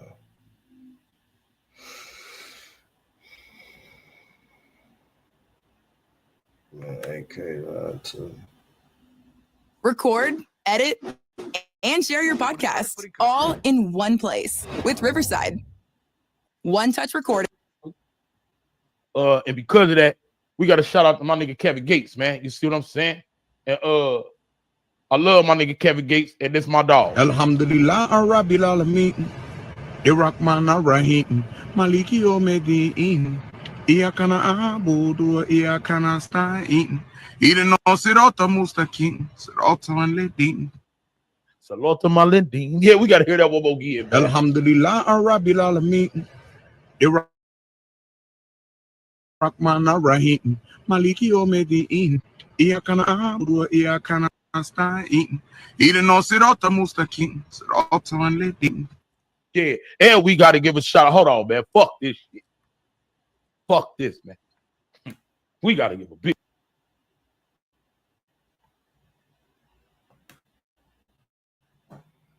on you, man. This and third, but it was only 2 people I said I was gonna do an interview with. It was you and $1 million worth of game. Yeah. I just didn't know how to roll it out. I interviewed. That's why I called you. Like, man, look. Yeah. Next one we going. Now, I respected that too, man. And by the way, if you don't know who we have here, we have he goes by a bunch of different names. Some might call him Smirk, some might call him Durk Hill, some might call him Lil Durk. But we got the voice of the streets here, man. Sure. Yeah. Well, first of all, I'm gonna say about $1 million worth of game interview. You picked the right place to do that, because did y'all do that in O Block? Because I was not. Y'all had $1 million on the table. That was a great rollout. Yeah, now we did that in Tay-Town. It was in Chicago. Yeah, it was in Chicago. That was gonna go, brother. So Gilly and them came to Chicago. Came and fuck with us and shit. Like, which is the idea I had. Like, I be want to do shit different. Like, you know what I'm saying? Like, all this shit you hear, they'd be like, Durk, this, Durk, that, Durk. Durk brought $1 million to the block. Now that was actually dope, man. You know, I remember we first all saw it on Twitter when you kind of took on this moniker of like, what's wrong with the Durk? voice. And you pretty much been giving everybody a nickname. I mean, shit, you say you the voice, baby the hero. Yeah. You know what I mean? Like, what other nicknames you giving out? But where did you kind of adopt that from, or was it like a reflection of what you were hearing people are saying about your music and everything you had going on? About the music, about just keeping it real in the music, and people really relating to it. People really coming up telling me like, man, you're gonna be the one. You're gonna be the one. You're gonna be the one. But I'm like, man, this nigga keep on fire. Y'all telling me this just so I can feel good and shit. So when I found my niche of what I want to talk about and rap about, it was like, I'll be telling like motherfucker life story and shit. Like, I'm their therapist or shit. So what did you think? You know, I remember, I feel like I've told the story a bunch of times. You dropped from Def Jam. This is about maybe 14, right? You dropped from Def Jam, and a lot of people at this point, they're saying, well, the drill movement is done. I never really looked at myself as a drill artist, though. Never ever. How'd you, I mean, you were benefiting from the drill wave. What'd you look at yourself as? No auto. But I really was like literally on the block, and they used to be like, why you singing? Why you singing? You singing, you supposed to be. I'm like, that's just how I rap. Yeah. So I always been like the outcast, like being different from everybody from over there. But when you and Def Jam parted ways, did you kind of feel at that point though, like, man, I've probably seen the peak, and I don't know how it might go after this. I ain't give a fuck though, cause Def Jam, I don't know if it's real, but shit, I think Def Jam signed me because of Keith. Really? They were just looking for anybody to sign. So I really wasn't paying. I wasn't really understand that for real. So you don't think they understood you, or maybe? Nah. I was rapping just rap. I was just rapping. They like, this nigga singing and shit. This nigga Reese going crazy. They talking about Keith, talking about Bang Bang, and I'm talking about Molly Ward and shit. So. But at that moment, Molly World. I remember at that moment though, I felt like you had to go through a grind that maybe a lot of rappers are not familiar with, in the sense of you got to now navigate through the independent waters and doing it on your own, as opposed to like coming in and a label just calling through the whole process. And man, shit, a lot of people always ask, like, not only do I feel like I owe even part of my career to, like, you know, the Chicago movement, and I covered people like you, Keith, Reese, you know, rest in peace, Fredo Santana. I remember when you were in that situation, you were reaching out directly. Like, it was like, yo, act. What up, yo, listen, I'm dropping some shit. Fuck with me. You know what it was? I made This Ain't What You Want. I Ain't With the Jail. And Def Jam was like, we ain't put no money behind it. So like when I got a job, I had to start all that shit back over. And at this point, like everybody was like, you know, Keith was always higher, but everybody was like then on the same level a little bit. I got a jail. I'm on for him and Richie, Fredo, smoking hot. So I'm like, I gotta catch up. They don't hear no singing shit. They don't hear none of that shit. So I had to just figure myself out. Then when I finally figured myself out, that's when I became the voice. Yeah, definitely. I think that period defines a lot of how you even got to be here. I mean, I remember a few people who was rocking with you fully, like especially, Future was fucking with you heavy. Yeah, you know what I mean? It is. That's my brother. Like, do you kind of remember those moments when? Yes, Man, you never counted yourself out. No, Future never. Future was one of the ones. Meek was one of the ones. To this day, who always be like, "I told you." And I told you when I was like, man, people used to tell me that shit. And I used to be like, man, y'all saying that because them two niggas was like for real, for real. It was more of them, but it was them. It was for real. Because Future had a super relationship with my brother D-Thing. And he was like, man, that nigga the one. But I ain't never believe it. I'm like, man, I'm just trying to make some money. Yeah, you're probably thinking I hear this a lot from a lot of people, but then you kind of like, what's that moment that kind of click? Because obviously, then also you start showcasing a lot of melodic signs, like the side of you. Obviously, then people start seeing some relationship stuff. You know what I mean? The music kind of changed from like just straight drill, this ain't what you want type of shit, to a lot more creative shit that you seem to be interested at the time. What was the thing that made it click to you? Be like, nah, this shit could work, man. Like, this could work on a bigger level. My first show. My first show, I got paid. Man, I can't even remember. I don't want to throw a number out there, but it was like, matter of fact, it was an open mic. I did an open mic. Then the next show, they paid me like $500. Then that's when I knew like we can make some money off this shit. But when the beefing and all that shit was going on, it was like entertaining, but they were fucking up the money. You know what I'm saying? So you were kind of the police shut down shows we do, everything we do. We couldn't have no use with kids around. So then that started getting serious. Well, like I started sitting back thinking like, hell no, damn. I think that's what people don't realize about the drill movement, right? Or even like the perception of the drill movement. Because even though you didn't consider yourself a drill artist, they paint you in that light. I remember doing a lot of stories on the mayor saying, yo, we don't want these dudes having a platform to have concerts and people not thinking about it like that's how a lot of people make money. Yeah, that was the reason. We was beefing. So they were like, we don't want the concert to get shot up. We don't want nobody to die. We don't want nobody to get hurt. We don't want this place to be in jeopardy. But it was fun to we looking like shit, fuck them niggas. And they like fuck us. So it's like when they start cutting that money on off, I'm like, hold on. We gotta start doing this shit a little different. That's why I be like, I don't be dissing the dead. Like that's why I don't say names and shit, like all that shit. You then also meet, or not meet, but like you kind of realize talent in another person from Chicago that you kind of take on your wing. King Von. Yeah. And it is one of my wings. And I realized, I remember watching your first Breakfast Club interview with King Von. Yeah. Me not knowing who he was or what he was going to become. And I'm like, man, Durk, we want to hear what you got to say. Like, you got this dude with you, like, you know what I mean? But you made it it was a thing for you to put him on that platform, to have him right beside you. And, you know what I mean? Why do that then?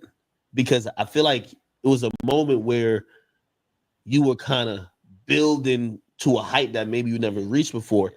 And you were like, rather than, the casual people, like, we want to see you, but you're like, nah, you want to see me and my mans. What was that for? Man, it was one of the closest motherfuckers to me told me, start rapping. You just find you some artists. So that made me kind of go hard, you know what I'm saying? But when I see Von, I always been Von. Like if Von was gonna be a rapper, a basketball player, a football player, Von was always gonna be Von. Like a good-hearted motherfucker. So he like, man, when I go on Breakfast Club, man, I'm finna, man, woo. So when I finally put him on the Breakfast Club, he trying to act like he didn't know what was going on. Yeah, but he a good-hearted. Like, he one of the ones. I've said this, which I don't think is controversial now, but at the time when I said it when he was alive, I think some people sometimes attribute this type of attribute to super lyrical people. I said King Von is one of the greatest storytellers He is. of that's ever been in rap, because he told us these stories that people are still trying to figure out: is this real? This ain't real. That See, with Von, Von, I had a studio in my house. I used to live in Atlanta, and Von like, man, I'm gonna go do this. I'm gonna do this. Go get some money. I'm gonna do this. He like, but I want to rap. So he like, man, start rapping. He like, man, this shit weak. He said all this shit weak. And I told him, like, man, it's my favorite song right here. What song? It's crazy. Crazy story. Really? That motherfucker dropped Crazy Story, started going crazy. We was on tour. We was on tour too. Put him on tour. I started bringing him out. Damn, Von became like, if Von was alive right now, he'd be like the biggest motherfucker right now. Really? For sure. Do you stayed in that kind of, because that's an interesting. People think certain people they cap out when it comes to the street. Yeah, he a nigga who fuck with the street music, but he ain't get to his talent yet. Like he ain't be able to reach his caliber. See, we know him personally. Like he a funny motherfucker, good hearted, give you clothes off his back type shit. So, but if people say he'll be one of the biggest motherfuckers, because you will see his talent. Like you would put him in a movie, you would do whatever. Like, damn, this motherfucker. See, when he passed, that's when all the, oh shit, he killed him and him and him. So they try to paint a picture. They trying to paint a picture of him so everybody can look at him like he a badass motherfucker. Like, what do you think about that? So this is some documentary that came out, but I think people have kind of like floated the ideas, and they're saying that Von serial killer, and for some people they're looking at it to say, well, man, this guy is maybe the most quote unquote gangster rapper we've ever seen because he actually may have done everything he said. And then some people are saying, well, whoa, is this supposed to be how rap is? Yeah. What's your response to it? I mean, to what documentary or just Von? I mean, just the overall sentiment. Do you think he's honestly? I ain't watched the documentary because I know it's cap. But Von, knock your ass out. Well respected. I ain't even lie. He made me like really sit back and be like, damn, let me do this for my kids. I'm tripping. Damn, let me do this for my block. Yeah. I had to sit back like, let me do this for my block. Like, and it don't even be no necessarily no bad shit. Just be like, this little bro probably just wants some pants, some mirrors. But I'm moving so fast that I'm not even looking at it like that. See, Von stopping and acknowledging like, little bro got some mirrors. But mirrors on the block, that's $1 million. So I had to sit back and be like, okay. He gave the whole block chains, gave the whole block $100, $200, how much, whatever it was. He signed his block. I had to sit back like, damn, like, this nigga really the voice. Like, shit, if you ask me, like, he teaching me shit. I remember that video where he brought like 100,000 and busted down, like, he bust that shit down for real. Like, he busted down. Like, that wasn't just like no look type shit. Like, he gave everything to the block.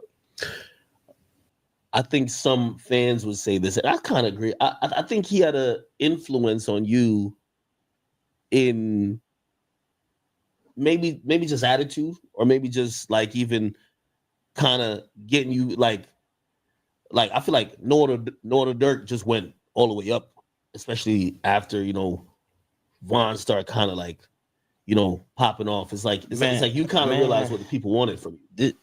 It's so crazy because Von used to come in the studio and be like, hey, finish this for me. I'll help him out, finish it for him. Then that motherfucker just caught.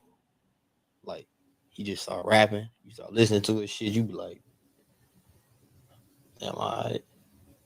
Come on, bitch, let's die here. Like that's how he is. What you think? What you think they gonna think? From down my shit. He come on his dad. I'm talking down my head. Go on here, bitch. Down your whole head. Ooh, come on, twin. Come on. You know what I'm saying? Yeah. Like that's why dad. I'm like, fuck it. Let's do it. Like if we gonna do it, we gonna do it. But you definitely like a solid motherfucker that a motherfucker really missed though. You know what I'm saying? How did he learn it?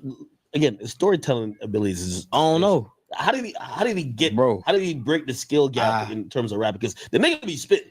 I can't tell you because I don't know. Because it come from me, him asking me to help him write a rap to him giving you a whole motherfucking story. So I'm like, how the fuck you just do that? Like, so that's what made me really just like this nigga special. Like he real different. Like I'm like, that's what I'm telling you. Like if he was here right now, he'd be like the biggest. Hey, first of all, I know you have a tour you announced. I definitely got to come see your show. I've watched a lot of you performing, like, you know, like on YouTube and shit like that. And when I do watch you perform, I see you always perform and keep Von's legacy alive by performing his songs. Yeah, definitely in your set. For sure. Do you feel like that's something you got to keep doing to make sure like his name and also his legacy ain't never forget it? Or man, I ain't never got to say Von's name again. And you gonna hear his name. Like that's how powerful his name is. Like outside of all the bullshit, like you always gonna hear Von's name. That's what I told you. Von was Von if he didn't rap. Type shit. But I'm always keep it alive. Yeah. I see you, you know, which we're gonna get much more into the album, but the name of your album, Almost Healed. You know, I used to have this. If it was one thing I used to criticize about you, I used to say, man, no matter what, and I've covered everything about you. You know what I mean? I said, this dude, he never shows no emotion. Yeah. Like I'm like, I know he got to be going through some of the worst times when obvious certain situations arise or whatever, or he's going through things that would make any regular person, any regular human break down, kind of like, yo, say fuck this shit. And we never seen that moment. We never seen that moment where you're like, yo, a lot right now. Just give me some time or it. And I always said, damn, does he mourn? You know, obviously you lost everybody mourn. You know, everybody show emotions, but I just can't see myself just doing this. Damn, man, this shit crazy, man. This shit is like, nah. You know what I'm saying? Like when I started getting more into my religion and just like talk to my pops while he was locked up, talk to my uncle and them. And they like, man, we had the money, the fame, the cars, we had the city on lock, we some of the biggest gangsters, and we went to jail and got life. So he like, so what you going through? He like, we've been through it. He like, so when you call, like, call vent to your pops, call vent to your aunt. Like, let's talk. Let's have a conversation. He like, but I don't want to hear no crying. I don't want to hear no complaining. I don't want to hear no, I can't do this, I can't do that, I can't do this, I can't do that. He like, because I just showed you I did it. You not only lost Von, but your brother, Ethan. Man, you guys were on top of the world. And when that situation occurs where, you know, the city again claims the life of somebody you love, I mean, you know, how do you even rationalize that? You know, I know it's like you're not gonna. You got your people who you probably deal with in the house with, but like you got to get to a point, right? As far as what, like you talking about, like being emotional, telling people, like what you mean? Well, how I deal with it. Well, it's like constantly death being, you know, occurring at probably the worst times, especially the people you love. You know what I mean? Like, I just think we was always more popular than a lot of people. So it's like everybody we saying songs, everybody we hung around, took pictures with, did this with, they got their own light, which you know my real blood brother. But I just learned my emotions is just like, I'm just a different type of nigga where it's like, I'm telling you, like that rug is powerful. Like I lay the rug down, I pray, I cry on the rug. I cry while I'm praying. I cried during Ramadan. But guess what? India ain't never see me cry. My daddy ain't never see me cry. My mama ain't never see me cry. You know what I'm saying? Like, because there's only one person that can help the hurt. You know what I mean? So I be praying, like, just getting more into religion, like, because the world is a joke right now. You could be dead serious right here, and a clip come out the mouth, motherfucker. Hell no, man. That nigga, he crying like a mother. Hell no, I ain't crying. Like, I'm a real warrior. Like, I'm different. Like, the one type shit. Do you ever feel guilty though? Like Guilty? in a sense of It's like death? what comes with sometimes the entertainment and all the life and the money, right? You said there's people that's jealous. The reason why they jealous is because probably your success, Yeah. they can't get to you, or they're gonna try to hurt people around you because they feel a certain type of way about you, or you know what I mean? Yeah, it was at a point I felt guilty, and that was like back dissing the dead and doing this and doing that, and it's like, damn, anybody right here with me 24/7. So if I'm dissing them and shit going up, and he end up dying or he end up dying, I'd be like, damn, like I should have just, you know what I'm saying, play it different, play it way smarter. But we never had guidance either at the same time. I heard someone say, they were like, yo, man, Durk done made it, man. Why you so aim lyrics or bars at What's making it? I guess it's you're rich and successful. You got a lot of money. But what's making it? Because I can call somebody that got, well, not to throw a rapper name out there, but I can call somebody got more money than one of the biggest rappers in the world. I guess they're saying that you don't live like you don't live in like meaning your reality these days is foreign cars, a lot of money, mansions. You're not in those I ain't in that world neighborhoods anymore that you can't escape. This is a choice for you, while for them it's not a choice. No, I'm getting better at it. My decision making, my thinking, my choice of people to hang with, everything that got better. You know what I'm saying? I done moved the negative energy from around me. See everything slow down now and everything like moving better. You know what I'm saying? I got a better team. I got new management.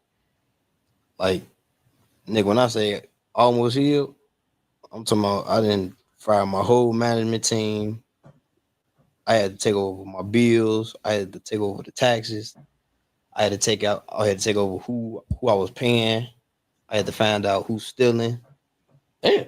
I had to find out who fake. I got to find out motherfucking who I could trust. I got to find out what a safe place to everything at one time. Everything at one time. And all this is happening in 2 months. What happened that gave you that realization, like, yo, y'all got to make a change? Because usually people gotta bump their head. This is recently. This is last year. This is last year. Like I rather sit back and game plan and figure out how I want to live my life before I even step back in the camera to try to get some quick money. I could easily came back dissing, and I can do all that. I could say, let's go to the celebrity game and play ball for money. Let's box. Let's motherfucking rap, battle, beat, whatever you call it. I can do all that, but I'm a thinker. I want to sit back. I'd be like, damn, I got to do this for my kids. I got to make sure bro them good. I got to make sure bro them mama good. I got to make sure bro them who died, they kids good. I got to make sure. So one word, one bar I say or anything can fuck everything up. What was the difference between obviously clearly the stealing shit is some other shit, but what was the difference between like your old team and the current team in whether it's energy or just the path you were headed on? What do you feel that change did for you in terms of better decisions? It it was like I was being carried. Like just say if I have security, right? Just say we do a show, and they'll be like, I'm just gonna throw a number out there that I can prove. So just say a show would be like, man, they want to give you 500. 500,000? Yeah. You get 500,000? I'm asking for real, Jack. I'm a pocket watcher. I gotta ask. I got real proof. Like I believe you. everything I say in the interview is real. Everything I say is like 1,000 type shit. Proof. Can show you after. Can show you when you act live, whatever. But so in my mind though, at the time, I'm thinking like, okay, bet 500. I'll take 500 home. But I'm not even thinking like, damn, I gotta pay the security. I gotta pay drivers. I gotta pay all my kids' mamas. I gotta pay this. I gotta do this a month. I gotta do this. I gotta do this. So when I'm walking away, they just handing me the cash. I'm just putting it in my pocket, putting it in my bag and shit. Yeah, you go to back in. I bet. So the whole time, if you getting 500 show and a motherfucker take, let me give you an example, 10,000. You're not gonna really see 10,000 going for 500. Yeah. I paid security. I paid him. I paid her. I paid this. I paid that. You good? I hear your room key. All right.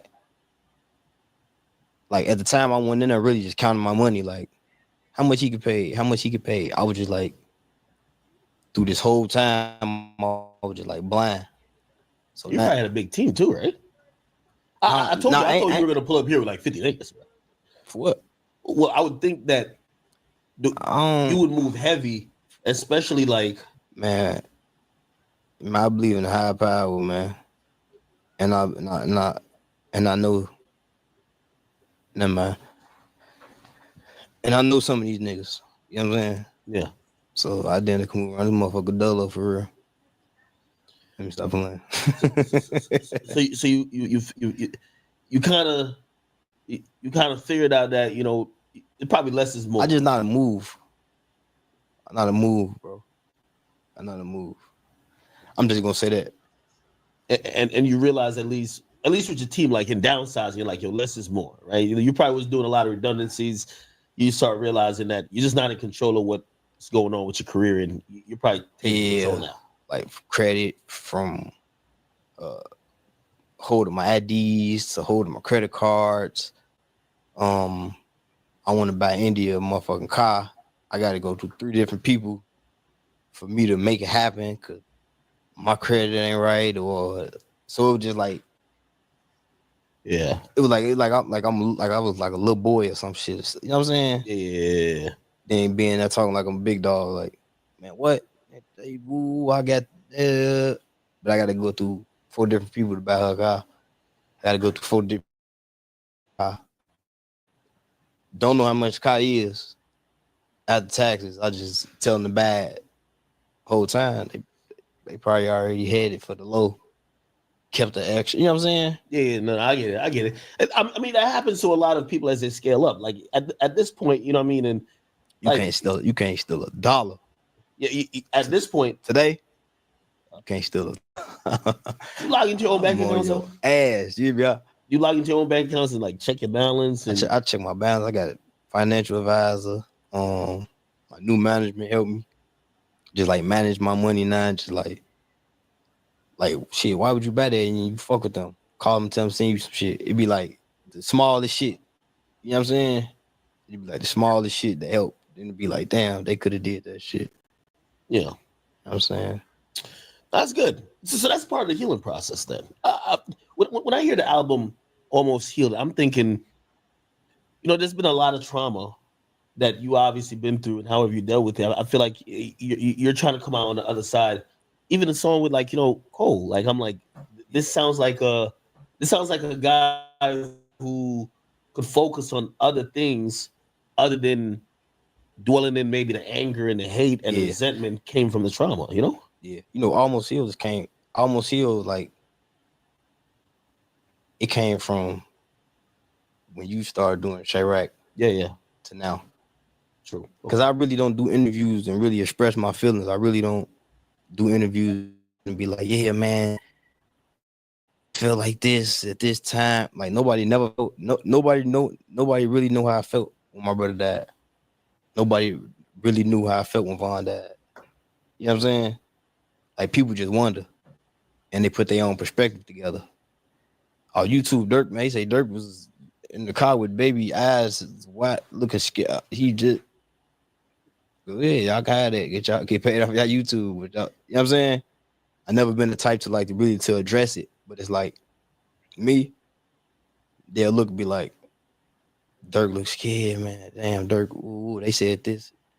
Durk They constantly try to say that. They're like, oh, every time we see his eyes in photo, he look like he's terrified. No, yeah, this is what I'm gonna tell you. Durk look terrified. Durk can't come to his block. Man, Durk homies hopped on live and said this. Oh, motherfucking Durk did this. But you gotta think about it. Durk then put everybody on. Durk take care of all his niggas and his family. Motherfucking, I never got a chain took. I never got beat up. I never got smacked. I never got moved around. I never got nothing took from me. None of that. So if you really sit back and really think about it, and you be like, how the fuck y'all saying he looks scared because his eyes? But if you really think about it, you be like, he never got took.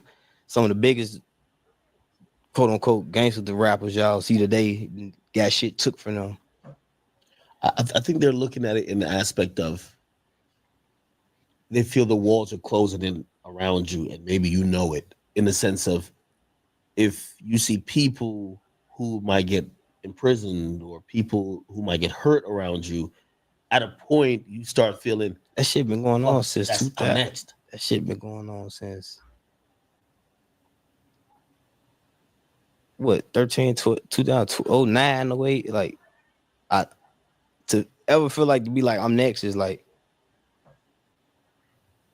that's when you start moving in fear. You ain't gonna never start having fun. I'm next is what you said. I'm putting up in here with 70 niggas. Man, I feel like I was next, man. I don't know what. Hell no. I put them like 2-3 deep. I'm thinking about the money on. I'm thinking about motherfucking how I'm finna get my kids together. I ain't thinking about no niggas. Like niggas don't even cross my mind.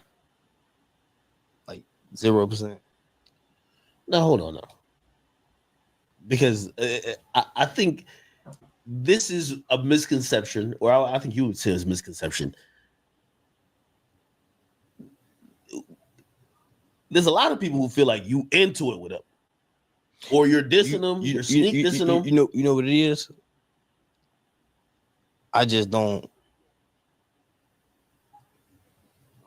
It's like a motherfucker feel like they deserve more than my kids. So if I say your ex ain't come around me no more, then guess what? Man, fuck that nigga Durk. I ain't fuck that nigga. I ain't fuck that nigga. He can't. Nah, we ain't playing this shit no more. But if you go back 2 months ago, it's all Durk. You know what I'm saying? So I get it. So I start letting people manipulate my mind like that. Like I need them. Yeah, I wish I was like, I won't call any names, but I'll be watching a lot of the little Chicago inner rumblings, and I'm seeing dudes that they're calling you out, and I'm like, before they was saying you a real nigga, now they're calling you the rap nigga, and I'm like, who said that? I don't want to say the dude's name, but it was a couple dudes. They're from Chicago. Said it not. See, I'm thinking it's academic. We finna get the whole. I actually don't remember his name. It's like TH. Nah, something. You don't know that. No, I really you don't know his name. This is a moment of shine. Like because he a fucking nobody. Oh shit. Because he a fucking nobody. That's why. All right, but that's what I'm saying. Like, there's a couple niggas. I really don't know who you're talking about. I promise. You know who I'm talking about. I promise you, it's 50. You posted something on your story, and then there was like 4 niggas that responded, and they were like just mad at you about just whatever you said. I don't know what the beef was. I don't know if they know you, but And they from Chicago? Durk, don't let me pull out my phone and start Googling. Come on, now. You know what I'm talking about. I really don't. See, this our real life don't pay them boys no attention. Like, remind him. You don't know? I post something. It was about my block. Nah, but I think they fuck with you though. Like they're your guys, or they used to be cool with you. Oh, okay. I know what you're talking about now. Yeah. Okay. Yeah, little bro now. Yeah. What you do to them? It just I told you, like, it's like people want more than your kids. People want more. People want me to like little boy them, little baby them, I'm not doing that shit. Like, you ain't for the cause. Like, if I tell you, like, man, look, I'm finna go sit down with the mayor. I'm trying to be on some motherfucking really get it to the community. Like, this shit bigger than the block now. Like, okay, bet I did that. Like, we finna do for the block. Man, you ain't got no permit.